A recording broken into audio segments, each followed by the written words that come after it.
Hello everyone, অনেক দিন বাদে আজকে আমার কাজ ছিল। সকাল সকাল ভাত খেয়ে বেরিয়ে পড়েছি কাজের উদ্দেশ্যে। এখানে আমি গড়িয়া স্টেশনে গিয়ে প্রায় 20 মিনিট দাঁড়িয়ে রয়েছি ক্যাব নেই বলে।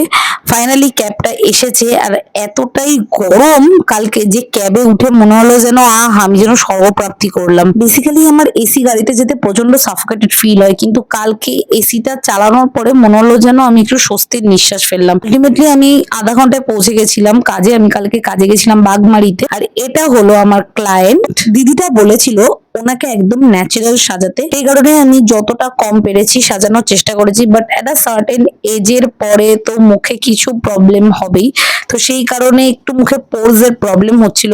তো মেকআপটা সেট করতে অনেকক্ষণ টাইম লেগে গেছে। This is the final look. তোমরা অবশ্যই জানিও দিদিটাকে কেমন লেগেছে।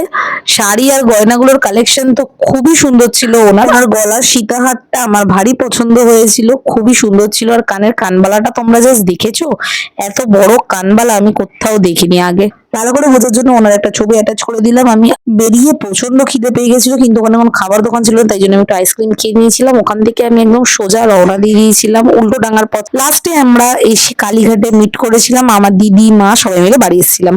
নেক্সট মিনি ব্লগের জন্য একটা সাবস্ক্রাইব করে দিও। টাটা।